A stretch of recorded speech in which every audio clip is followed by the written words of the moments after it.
এই যে কথাগুলো বলছি এগুলো যদি কারো কাছে ভালো না লাগে, কারো কাছে যদি মনে হয় আপনার কথা ইসলাম, আপনার কথায় দেশ চলবে না, আপনি কার কথা বলেন?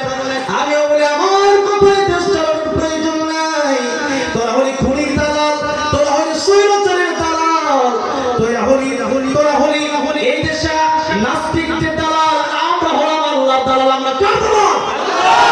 আল্লাহ দালাল। আল্লাহ বলেছে আল্লাহর কোরআনের বিরোধিতা যারা করবে আল্লাহর আকাশ জমিন ছেড়ে তারা বের হয়ে যাও। এখন আমি আপনাদেরকে জিজ্ঞাসা করতে চাই, আল্লাহ যে বললেন ইয়া মাশারাল জিন্নি ওয়াল ইনসি ইন ইসতাতা'তুম আন তানফুযু মিন আকতারিস সামাওয়াতি ওয়াল আরদি ফানফুযু। আল্লাহ বলেছেন আমার কোরআন ভালো লাগে না, আমার আইন ভালো লাগে না, ইসলাম ভালো লাগে না, আমারে ভালো লাগে না। এই যে আকাশ, এই যে জমিন, এটা কার? যারা বলেন কার? আল্লাহ বললেন তাবারাকাল্লাযী বিয়াদিহিল মুলক ওয়া হুয়া আলা কুল্লি শাইইন কাদির। আল্লাহ বললেন এই আকাশ জমিন, এই চন্দ্র সূর্য, পৃথিবীর মানুষ সবার একচ্ছত্র মালিকানা কার? বাদশার বাদশা, রাজার রাজাকে। এই জন্য আল্লাহর কথাই দুনিয়া চলবে, দুনিয়ার মানুষের কথাই আল্লাহর আইন চলবে না। এই জন্য এই দুনিয়াতে বা বিশেষ করে আমাদের দেশের ভিতরে 95% মুসলিম। আমি বলি না তাতে হিন্দু নিরাপদে থাকবে, হিন্দু নিরাপদে থাকবে, তবে কোরআনের আইন যদি দেশে পাশ হয়ে যায় তাহলে হিন্দুরা তেমন নিরাপদে থাকবে যেমনি ভাবে ডিমের ভিতরে কোষক নিরাপদে থাকে। আল্লাহর কোরআনের আইন যদি বাস্তবায়ন হয়ে যায়, আল্লাহর কোরআনে আপনাদেরকে আমি বলবো, আপনারা যারা জানেন তারা জবাব দিবেন। আস-সারিকু ওয়াস-সারিকাতু ফাকতাউ আইদিয়াহুমা। আল্লাহর কোরআনে চোর চুরি করলে হাত কেটে দাও, এই আইনটা আল্লাহর কোরআনে আছে না নাই? ব্রিটিশের আইনে না থাকতে পারে, আমরা ব্রিটিশের আইন মানি না। কিন্তু এখন ক্ষমতায় যারা যাবে এরা যদি আইনটা সংসদে পাস না করে, এখন আমরা 2-4 মিলেও তো কিছু করতে পারবো না। এই জন্য আল্লাহর কোরআনে যে আইনটা আছে বাইতুল মুকাররমের সামনে যমুনা টিভির সময় টিভি জাহাজ সবগুলো নিয়ে এরপরে হাজার হাজার লক্ষ লক্ষ মানুষের সামনে যদি হাতটা কেটে দেওয়া হতো, 1 দিন 2 দিন 3 দিন বিচার হবে।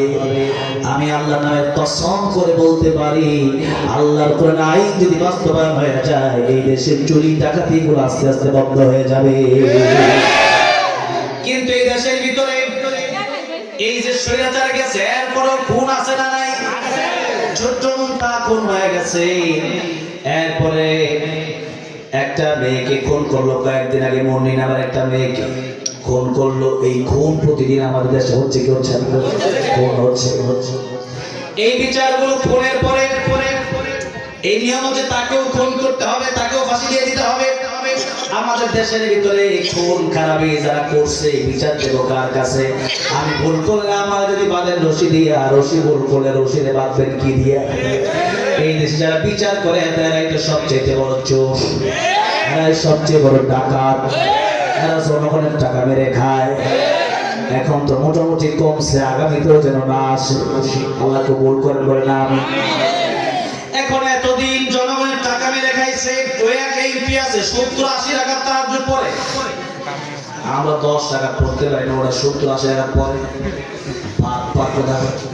আমি দুবাই গেছিলাম, ওমরা যখন গেছিলাম আমি যে হোটেলে ছিলাম ওই হোটেলে তো থাকতে পারি নাই। আমার হোটেলের ভাড়া ছিল 8 লাখ টাকা। কত? মুলতাজিম গ্রুপের মালিক আমার নিয়ে গেছে, বিশ্ব যে হাবেছে তার দিকে নিয়ে গেছে। সে পাশেরটা ছিল, ওই ছিল 12-3.5 লাখ, আমারটা ছিল 8 লাখ। এরপরে দুবাই গেলাম, সেখানে যাওয়ার পরে দেখলাম ফ্ল্যাট আর ফ্ল্যাট। আমরা ধরো যারা এটা কার 70-80 টাকা দিয়ে বলে 1 লাখ, সব জনগণের টাকা।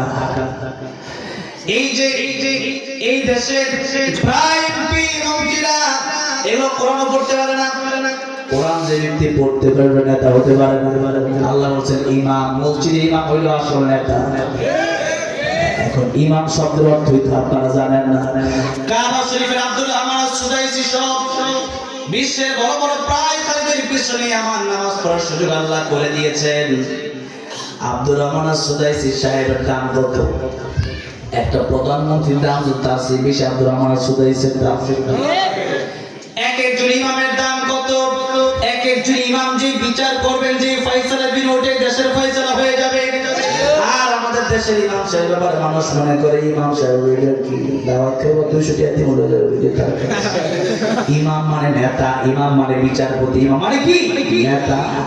এখন নেতা যে ব্যক্তি হবে, ওসি সাহেব যিনি হবেন, যিনার কোরআন শরীফ পড়তে জানা লাগবে, তিনি যদি নামাজ না পড়েন, তিনি যদি কোরআন না জানেন, কোরআনের পক্ষে তিনি রায় দিবেন না।